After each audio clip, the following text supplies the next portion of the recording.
typically one of the biggest mistakes we see put into a child's diet is bananas way too early. Basically, well, you're going to get it one way or the other. Yeah, You're it's either going to going eat in it your on your mouth. plate, or you're going to take the supplement, Yep. or it's going to go in, A different way. a different method. Early food introduction into children leads to leaky gut. That has been researched over the last decade. We're still not putting in eggs. We're still not putting in eggs. The reason why is that eggs are a high allergen food. But this doesn't change for adults, no, it's right? the same So if for all you're adults. you're sick Yeah. all the time, chances are, because you can't store zinc, you need to be replenishing that zinc all of the time. You need to understand that Julie and I are not perfect parents. Oh, absolutely. We make mistakes. Our kids eat garbage sometimes. They'll grab chips. They'll do things. We run on almost like a 80-20 rule, 90-10 rule.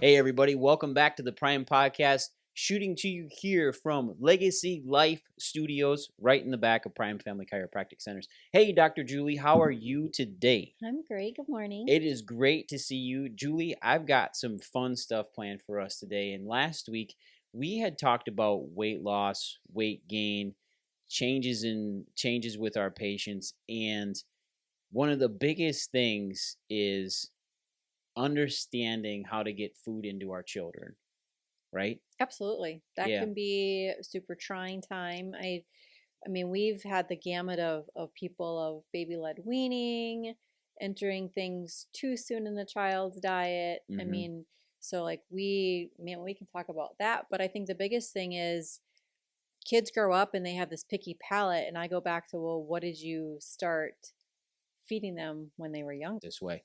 But basically, we got 5 tips on how to make nutrition easy for your children.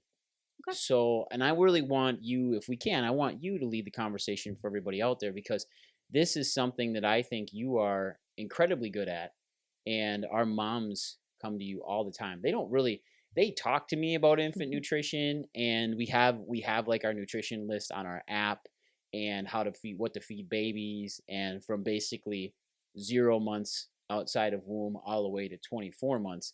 And I want to talk about that first. And they can get that on our app in the App Store, primefamilyclinic.com. Prime Family Centers in the Apple or the Android store. Yep, and they can download that for free. There's free. lots of different toolboxes. And y'all, if there's something that you're like, man, that was a really great resource, or hey, I would really like to, look for this, please let me know, because I'm always looking for additional resources to put on there. But our most downloaded, most referenced thing within our clinic app is our infant nutrition. Yeah, and our foods list. There is so much outdated information and outdated recommendations. And I think everybody just needs to realize your pediatrician is really great at pediatrician things, but a pediatrician is not a nutritionist. No. They don't study nutrition. They don't have a background in nutrition. And so sometimes some of the information that they give is old and outdated. Well, correction to that. They may have 1 course to 2 courses, but the thing is right, which is the same with chiropractors. There are hundreds of chiropractors out there, even in your communities, that haven't taken the time to do continuing education in nutrition. We're certified in nutrition through the state of Wisconsin, and they get just as much nutrition training as MDs do, where it's 1 to 2 trimesters maybe, and it's not enough. Yeah, unlike MDs, it's in chiropractic school, it is not an elective, it is a mandatory course to take nutrition, but they don't talk about kids and infant nutrition. And then MDs, even pediatricians, that is an elective. They have to make the choice to take that as extra to their curriculum. So back into that, I just wanted to make that disclaimer. Yeah, so I mean, right away. I think it's when somebody's put in that position, they want to make the best recommendation, but sometimes it's, things have changed in, 5 years, 10 years, 20 years of some of this information that's still being discussed and recommended. And unfortunately, if somebody isn't fully informed, they're missing some key information and and recommendations. Yeah, and let's talk about right away infant nutrition, because I think that, and we know that early food introduction into children leads to leaky gut. That has been researched over the last decade, to Mhm. since we've been in practice 16 years, and they were talking about leaky gut 15 years ago, our first year out in practice, which would Mhm. have been 2008. Leaky gut was still being talked about, not as much as it is now, and it kind of seems like it's been put on the back burner a little bit. But something that will come back around and people will talk about it again is leaky gut and food allergies. But all of it starts during those first 6 months of life and early introduction of foods when the GI tract isn't ready. I always say, like, there's no judgment. There is absolutely no judgment here, because again, if you didn't know, Hmm. you didn't know. But food introduction doesn't start, or shouldn't start, until the child has their first tooth. As soon Exactly. as that tooth erupts, then that is what changes and preps the digestive system to be able to break down and use food. Anything before that, the baby isn't, the digestive system isn't ready to utilize that nutrition, those nutrients, and it's just going to end up, with additional concerns down the road. Yeah, and I'm looking right at our infant foods list right off of our app. And right off of our app.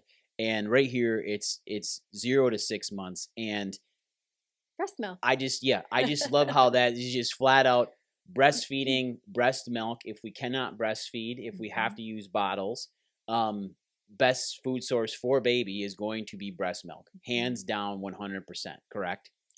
Absolutely, and I think sometimes that gets, moms can feel really shameful on that if they Yeah. chose not to Oh, breastfeed, there's so much shame or behind that. if Hmm. they are unable to breastfeed, and there's other options. I mean, there's donor milk. There is. Some people's like, oh, I didn't even know that was an option. But there's donor milk, and it should be costing you a fortune, mamas. But goat's milk is the next best alternative. And we've actually ran into another company that has a really, really great formula as well. Goat's milk That formula. goat, mhm, Yep. Yep. yep. Yeah, and that formula, actually, the one that we recommend, actually comes over from Europe.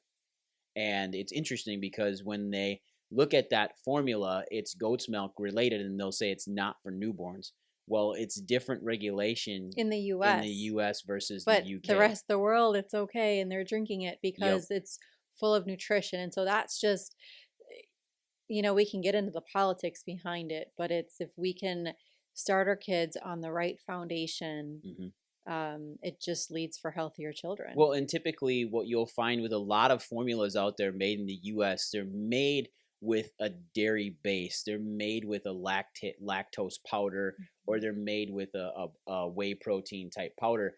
And that's a problem because most children, most babies have a major sensitivity to dairy, which can be an issue and lead to colic, lead to indigestion, lots of gas, poor digestion.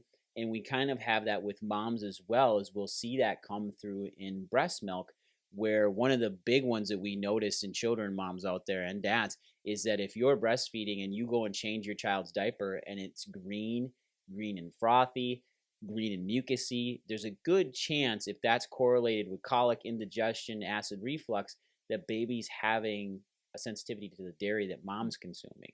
So then mom needs to get dairy out of her diet, and it could take up to 2 weeks for that to come out. Absolutely. And I like, everything's fortified. And Hmm. it's, Everything's we talk fortified. about, man, like, how many times have we traveled and, like, we eat a super clean diet. We don't do any gluten, like low Hmm. sugar. Hmm. And as soon as, if we would choose to do those things here when we're in the States, like, we get flare ups, or like we don't feel good. But we can go to any other place in the world and we can eat those same things because their foods aren't It's enriched. the And preservatives. so to think that, in the US, that we wouldn't be doing that to our children's formula is crazy. And so we wonder why our kids react certain ways when, different brands or different products. Hmm. Well, it's the same thing that's happening to us as adults. Well, we need, in the United States, they want to have shelf stable food products so they can keep them in warehouses and then send them to Mhm. Walmart after they've already been produced 1 month earlier, and they all have some sort of shelf life up to a year. But if we bake a loaf of bread in our house, Mhm. that stuff is crouton worthy if it's been baked within 3 to 4 days because it dries Mhm. out. And that's one thing they're trying to prevent for shelf stabilization, which is then come across in everything that we eat with all these preservatives and stuff. And they're seeing that right into kids' nutrition, right into their formula. And there's just better formula options out there than the three leading brands. And that's not okay. So if we can get donor milk, if we can have our own milk and pump it, or if we have to go with a goat's milk based formula, that will do the best for baby. Absolutely. And then after 6 months, the next thing we got is 6 to 8 months is iron containing foods. Mhm. And why would we have iron containing foods now, Dr. Julie, from 6 to 8 months? Because we get that question a lot. To build up. So 6 to 8 months, they're becoming more active. Mm-hmm. And so we need those, the bone building, we need like brain stores, like brain is coming online, that movement. And so we need those heavy iron rich foods to be able. So the way that our food list is set up is developmental periods that your Yep. child goes through. And so Yep. this isn't willy-nilly. This isn't just like, oh, we're gonna put a There's a lot of vitamin thoughts or thing in this. behind Like this this is level. this is research backed, and so it follows the developmental periods of your child. And when we put their age ranges on that, like again, that is just an age range, because all of this again is attributing to when that first tooth actually appears for So that child. developmental milestones, 6 to 8 months, they're jumping into their first tooth, maybe second tooth. Mhm. Because generally a child should cut a tooth right around 6 months to 7 months, and then it's considered one tooth per month up to Right. 24 months. Unless you're our son. Unless you're our son and it took a little while longer, unless you're our daughter and she cut a ton right away, but generally 6 to 7 months. But the next thing is that when we look at this iron containing foods from 6 to 8 months, they're starting to roll over. They're starting to Mhm. show signs of pushing back and forth in their developmental milestones. We're getting more muscle motor work. Therefore, we need more oxygen supply to muscles. What carries the oxygen? Blood. Blood needs iron, Iron. and that Mhm. creates then more oxygen carrying capacity, which then helps their muscles, it helps their brain. And it's super important because, guys out there, this is one thing that we don't talk about too often, is that 80% of brain growth comes in that first 2 years of life outside of mom. And if you want to get really crazy, it actually comes in the first 3 years of life, including that moment of life at conception. Those first 10 months, we're getting a lot of growth too. So those first 3 years from conception on are extremely Mhm. paramount for nutrition, especially for mom and baby. But then these iron containing foods aren't as crazy as what people think. And if you look at our list, you're going to notice that there's not a lot of sugary fruits put into this. There are seed fruits put in that are very, very low glycemic, like raspberries, blackberries, or apricots, which are Mhm. extremely high in iron. But typically, one of the biggest mistakes we see put into a child's diet is bananas way too early, Absolutely. papaya way too early, guava way too We early. talk about like Those are all setting up the sweeteners. child to want to have a really healthy palate. And Hmm.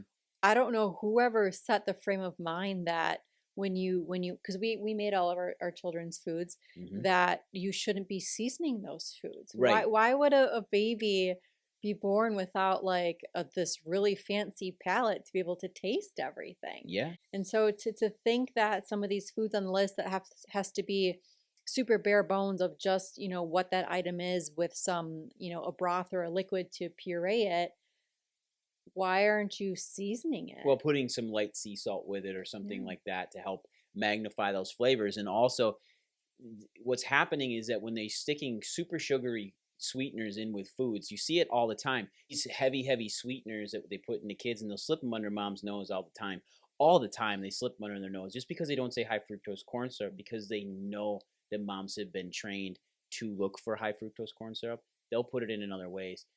But here's one of the biggest kickers that I think parents need to a little bit understand is that when a child produces their first tooth, Mm. salivary amylase is finally being produced. That in saliva is key because that starts the digestion of sugars. So if we're giving our children heavy sugary purees early on in life, most parents will give bananas. Most parents will give bananas with yogurt. Mm. They'll give them pureed strawberries or something pears, like things that are super Well, sugary. and you think about it, oh, these are super easy to do because they're soft and we can't choke on it and we can mush it up and they can, gum it, because they don't have teeth sometimes. Right. And what happens then is that they can't digest that. So then the body gets tons of sugar right away. It's no different than adults eating smoothies right away in the morning for their first thing. It's a ton of sugar going into their body. And then they're spiking their blood glucose instead of actually chewing it and allowing salivary amylase to take over. So there's so much into digestion. And then after that, though, Julie, let's get into 8 months to a year. That's where we're 8 to 10 months. That's where we're putting in heavy zinc foods. And zinc is imperative for immune function. But why would we need to have an increased immune system if baby's already on breast milk? Well, this is that time when baby is moving around, right? And the comment is usually like, my baby's putting everything in their mouth. Yep. Right. And so if they're, and I joke, like we see hundreds of kids a day and they like to lick the walls. That is true for some of them, but they need to have that extra immune system. They need to have those reserves. Yep. Because of that is how they are exploring. They are putting everything in their mouth. If they're, at the playground, they're licking the slide, they're eating the dirt. And so our bodies are just super smart that, okay, it knows that this is this developmental period. This is why my body's going to need and want more zinc. Yeah, and if they're incorporating more foods, they're not breastfeeding as much. They should still be getting about 32 ounces of breast milk a day, but that should be decreasing slightly as they put more foods in. Therefore, need to bolster it with higher zinc containing foods to increase that immune system. And this doesn't change for adults, no, it's right? The same So for if all adults. you're sick all the time, chances are, because you can't store zinc, you need to be replenishing that zinc all of the time. So if you're constantly sick, make sure that you're upping your zinc. Yeah, and the highest forms of zinc you can put in are like lima beans, yams, sweet potatoes, Yukon Gold potatoes, kidney beans, leeks, quinoa, and then it goes down into peaches, grapes, carrots, cauliflower, papaya, pears, cherries, squash. But bottom line is we're not consuming enough zinc containing vegetables as adults either, which see this massive drop in our immune systems. And you see that, and with all viral infections, people are generally very, very low on their zinc. I mean, how many times have we had a meal of like, yay, lima beans? Never. Right? But we incorporate them, and we're going to get into that in just a second, because how do we help these kids out? And then 12 to 15 months, we're actually putting in proteins, but proteins that are white proteins. We're still not putting in eggs. We're still not putting in eggs. The reason why is that eggs are a high allergen food. But if they're put into a kid's diet at 2 years old and on 24 months, we see a massive reduction in egg allergies, peanut allergies, dairy allergy, because we just incorporate it when the gut's ready. And so, again, lentils, split peas. For the proteins. Yep. Chicken, fish, not reds.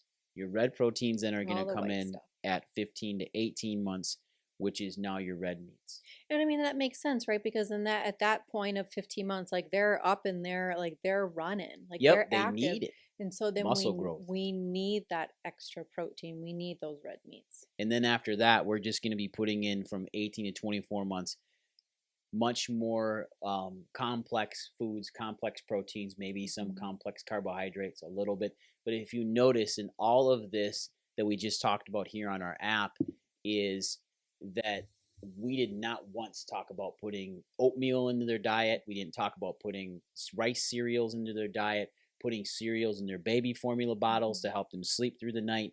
None of that is happening, because cereal for a child should not be put into their diet. It just should not. I'm sorry, I will come out and say it. It doesn't matter. Cereals don't need to be put in.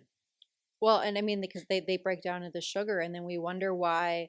It's great when we have those lovable chubby babies, but we need to be really conscious of how are we setting them up. But how are we setting them up for success, right? If it's breast milk versus like the brown fat stores in ourselves, then that's just going to lead us to obesity later on down the road. We have that addiction already at that young age to sugar. Yep, and that's not okay. So you set your child's palate up for sugary foods versus setting up their palate for other good foods. Broccoli is actually sweet. Cauliflower, actually sweet. Lentils, actually sweet. Same thing. Carrots are super sweet. Super sweet. Yep. So be careful with that. Be careful with some of those high fiber containing foods. Same thing with apples. Apples are wonderful for children. High fiber, but don't peel them. They need the peel. They need the whole dang apple. So let's jump into this now. Point number 2 is hiding foods for your children. Yeah. We get to hide them, and you're a master at hiding foods. Well, I mean, when so at the younger age, right, we made purees. So we did a little bit of baby led weaning, but Peyton just really liked the purees, and that's what worked for our lifestyle. That we could batch cook on a Sunday, and we'd have all of these, bite-sized portions of all the food. So green beans and peas and broccoli was a really big blend that we had done. So like today's Sunday, we would go and we'd put all that stuff in the oven. Same thing with squash or carrots. But we would bake that off and then put it in our, the Vitamix, the blender, however you want to do it. And puree it up, but making sure that we're seasoning it, right? Because ultimately, like, would you want to eat it like that, or do you need just a little bit of salt, some pepper, garlic? You can add a little bit to that flavor. All of those good things in there, and then we would just that was the only reason why we had ice cube trays. Is then we would portion that out into ice cube trays, and so she was, very hands-on with it, of like, did she want a green one or an orange one, and she'd be picking it out. And so that was her baby food. So we were able to cook it in, like you're busy, right, in the family. And so whatever you can do to keep it healthy, nutritious, but super fast, we had meals for the entire week. And so that we would just throw those little veggie cubes. In the diaper bag or wherever we're going. And it just made it a lot easier to feed her that way. And that was, when she was just starting out with that palate. As she got older, she got smarter. We had to hide it then. And so then we got really good at her favorite thing growing up was pasta. She loved her noodles. Peyton loved noodles. First birthday, noodle party. Absolutely. All the different types of noodles. And so, to make that the better option, we made sure that they were gluten-free. We looked at, some of the different options for that, maybe a rice blend versus or a veggie noodle, wheat. Like they make the carrots and the lentils. And so we started with that, and instead of the traditional cheese sauce that we would do, we made sure like we were blending up cauliflower. That is such a good trick. Is cauliflower, broccoli, peas, and then but she called it her cheesy noodles or her clouds or pesto. Was the broccoli. So I mean, you can still give your kids something that maybe looks the same of what you're eating, and they're going to be so much more nutritious, because they just think that they're eating maybe a homemade mac and cheese. And it's cheesy noodles, cheesy clouds with cauliflower. It's noodles and veggies is what it is. And that, like, cauliflower makes a great cheese sauce. If you steam off your cauliflower, and cauliflower has a ton of water in it, so you don't need to add broth to it. You may need to add a little salt. We always added some Parmesan cheese, sometimes not even to the sauce, but just right on top. Peyton knew. Brecken was the same way. Brecken liked the green. Brecken liked green noodles. So he liked peas. Brecken loved peas, and absolutely loved broccoli. So we would do the broccoli ones too, which Peyton would push back a little bit against. But hiding those foods in. Same thing with parents. Like, if you're going to make a red sauce for your kids as they get a little bit older, you can hide tons of things in red sauces. Carrots, onions, garlic, basil. If you're going to put the meat in the sauce, that's fine. So before you get to that, cook your meat beforehand. I usually do it all together, but once you have the sauce without the meat, like, put that stuff in your blender. You can put the spinach in, then you can put all of the veggies in. They're going to come out looking like the red tomato sauce, and then you can add in your meat.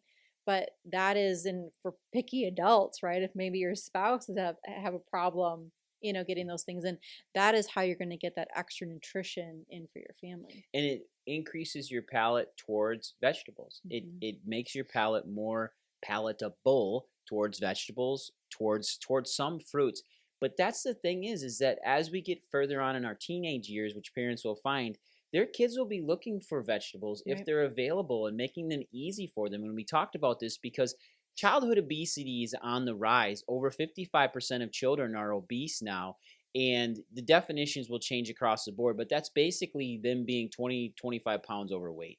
And the prediction is by 2035, there won't be a single American that is not obese, which I think is a little skewed because there's always going to be people that are in super good shape, Right. but they're super worried about this. And the reason why I'm talking about this is because a child's palate changes in their late adolescent to early teens, and they start drawing away from vegetables, away from food, because they're going towards super convenient foods. So we look at like where do they spend 8 to 10 hours of School. their day, Mm-hmm. and it's at school. And so unless that child, like you're sending a lunch with them, making Mm-hmm. sure that you have all those foods available at home, they are within the school lunch system. Yep. And like and we've been there. Like I've been in the food service. I've been Well, you through the went and school. served at school. I've been at school, but I even went, and went into the food service building to see, okay, how can we make Mm-hmm. things,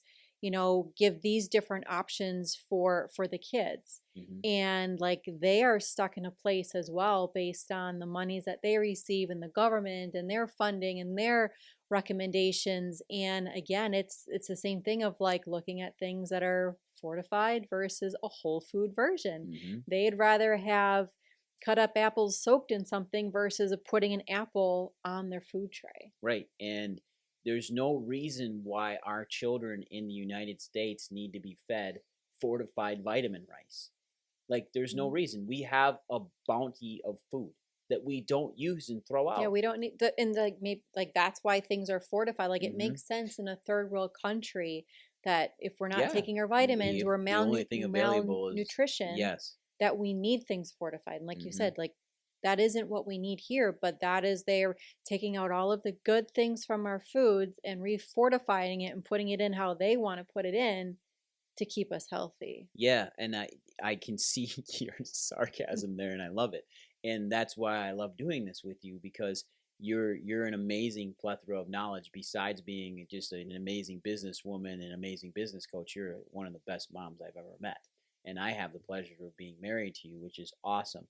But seeing then how we've kept things convenient, and that's point number 3, is keeping things convenient for your children. So having vegetables washed up, having peppers and things washed up, peppers, broccoli, cauliflower, carrots, green peppers, red peppers, yellow peppers. Like, these are things that you can keep honestly, on hand that are easy. any of the vegetables and the fruits, Cucumbers, because it makes it. I mean, it makes it easier for you as well, right? If you're hungry and you want a snack and you open the fridge and it's kind of like, oh, I don't really want to cut that up right now, or nothing's available. What are you going to do? You're going to go to the cupboard, you're going to go to the pantry, and you're going to grab that sugary, salty snack, which, yeah, it tastes good, but is it going to do anything for you in the long run? No, versus you'll be hungry in a half if you hour. open that up, and if there's like in your vegetable drawer, if things are always just chopped and ready to go, or like when I know that I'm going to be home and the kids are around, like that's almost like on a charcuterie platter in the fridge. That just makes it super easy for them to be able to grab. And then it's just like, hey, what are you in the fridge for? It's not like, they're grabbing something wrong.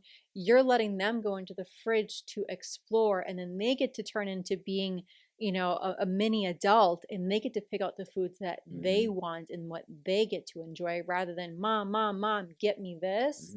They can feel empowered to know, oh, what is this one? I'm going to try this one today. And I think out there too, everybody listening, you need to understand that Julie and I are not perfect parents. Oh, absolutely. We make mistakes. Our kids eat garbage sometimes. They'll grab chips. They'll do things.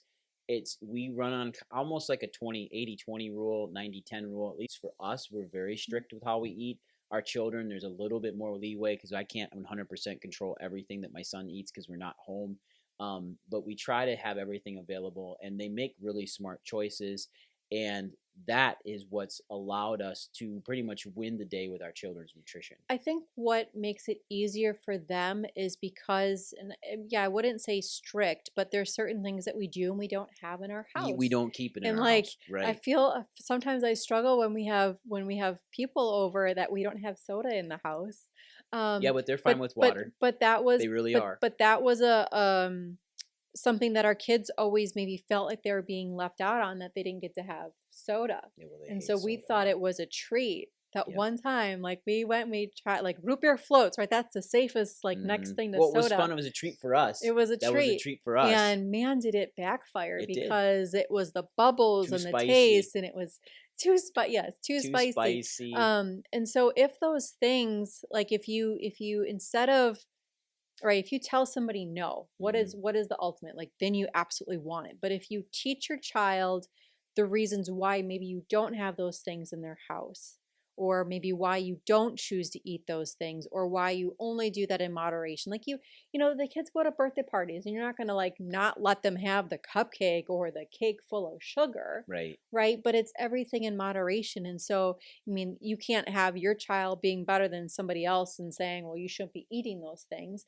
but allowing them to understand how it makes them feel. Because I remember the first time, like when our kids did those things and then they ate some things that they weren't used to. It was like you really wanted to say like, hey, I told you so. But that wasn't the time.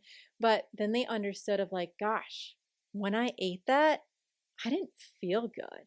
Yeah, they're in tune with their gut then. They're in tune. But if those Houndy did that, Brecken did that the other night. He ate something and he came and he said, I got a tummy ache. And I said, well, what did you eat that's not your normal? And he said, and I said, that's why you have a tummy ache, dude. Like that's it. You had a little too much sugar. You may have you left that candy bar wrapper out. I know you ate it. That's why you have a tummy ache.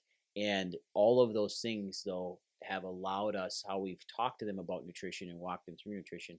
We know that they make healthy choices, and they do get a little judgmental, which is hilarious. And that's a total different thing because they don't eat fast food. The biggest fast food they ever eat is Culver's. And like Brecken will ask for that, but that's it. They don't ask for McDonald's. They don't ask for Subway. They don't ask for Burger King, Taco Bell, Pizza Hut. Like they don't ask for that stuff ever because that's not on their mind. Now, one of the last points that I wanted to talk to our parents about is actually exercise for their children because, and this is quick and it makes sense, exercise makes you hungry. Yeah. Bottom line, exercise makes you hungry. But after you exercise, answer me this out there. If you go on a long walk, you go walk around your block, you go on a run, you don't go to your fridge and look for sweets. Ho-hos, Twinkies. Never. You never will. I challenge everyone out there. Everyone out there, go on a brisk walk today at some point, 20 minutes, some form of exercise. And when you get home, you are not going to go get cake. You are not going to go get sweets. You will be hungry. You will grab an apple. You will grab celery, broccoli. You will grab vegetables. Well, I think it's the psychosocial, protein. It's the mental thought behind it. Like, well, did you do this exercise? Did you do this because because you needed to, you wanted to? It just changes the whole dynamic of, well, like I just had a great walk. Why do I want to spoil by putting some crappy food in my diet? I always think to myself, like, I'm trying to stay bikini ready for you. Well, thank you. Like I'm trying to keep this dad bod the best I can. Like I said, I'm not perfect. And you've known that I'm extremely hard on myself with I'm very negative to myself sometimes, especially when it comes to food, because I make a lot of mistakes. And I'm not perfect, but I like to stay as disciplined as I can with things. But also with our kids then, after they've exercised, Brecken's always grabbing vegetables, or he's always grabbing protein. Or he goes to make an egg. Yeah. Yep, he makes an egg, which I think is hilarious. I need a snack, and he just goes to go and make eggs, which is fine. Make an egg, get that protein, man. But I think what you said, like nobody's perfect, and so if anything, when something seems overwhelming or daunting, you just have to start. And so sometimes if it's the getting the things out of your house, so then they can't be something that you're looking for, or you're sneaking.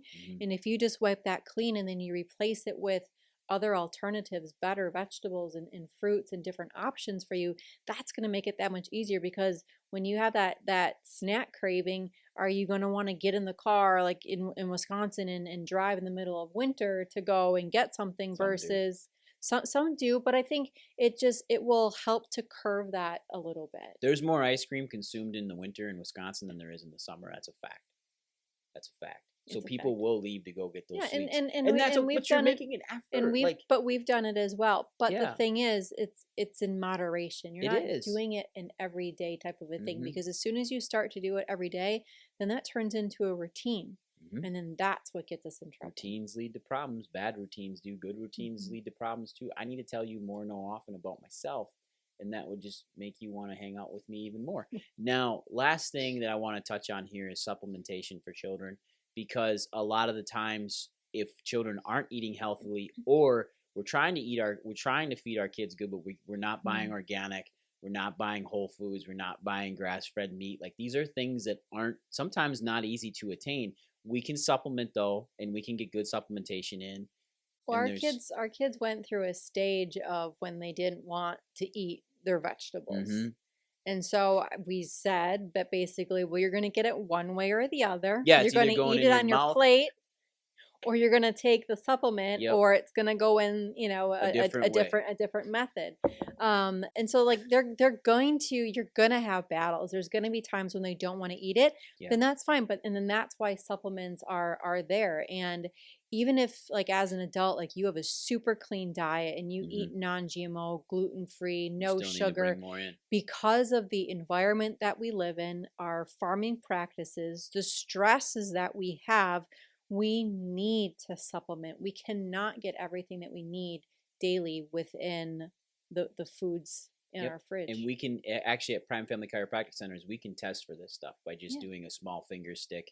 Like, that stuff's simple, and it takes a minute to do it. It's not a full blood draw, but we can test omegas, we can test vitamin D, we can check A1C scores. We can do all of this stuff with just simple finger pricks. But the other side of it is, for kids, there's 3 vitamins that I think are essential. Number 1, a multivitamin. And Standard Process makes Catalin, which is absolutely excellent. There's other really good whole food vitamins out there. Just, if you have questions, send them to us in an email form, a picture. We work with quite a few different supplement companies. A lot of companies. Fish oil is another big one for children. But I think even more importantly than that is vitamin D and zinc. Vitamin D and zinc. Support their immune system. Get the vitamin D in them. Getting vitamin D in more than just supplementation. You can get it. Vitamin D is a fat-soluble vitamin. It's in fats. So if the kid is eating some form of fats, they're still getting in some D. But just doing sublingual vitamin D is great in an oil form. Like, that stuff is so important to us. Reach out to us here at Prime Family Centers. info@primefamilycenters.com. You can also do Dr. Julie or Dr. Skip. We will answer those things for you. Place it below in the comments. Subscribe to this stuff so you know and you don't miss what we're talking about here on Prime Podcast, because it's so incredibly important for your health, and nobody talks about this stuff. I would say, vitamin deficiency, I think that leads to many of the issues that we see in our kids when they're all the time. The mood issues, or angry, even bedwetting sometimes, just like the anger issues and the learning concerns. All of that, like, lots of times it's coming from a foundational level. And so if we don't have that strong foundation nutritionally, we need that supplementation. And sometimes, like, you didn't have iron. Iron's but I think huge. iron would be a really good one as well. Especially with learning so many disorders. people are so highly deficient in iron. And as soon as we can get those things right, our body talks to us, and our kids are talking to us, maybe talking back, but they're talking to us and telling us, like, what's going on. They just don't always have the words to tell us. And ultimately, sometimes it's that vitamin deficiency. It's that deficiency that they have within their body that's causing them to behave or to act a certain way. And if we can get that under control, it changes the whole trajectory of that child, of that family unit, of, like, the future. Yeah, and speaking of conversations, this has been a really damn good one. I love talking about this stuff with you, and the passion that you have for this is just, it just flows out of you. And this app, people out there, everybody listening, go to the App Store, go to Google Play Store. You can download the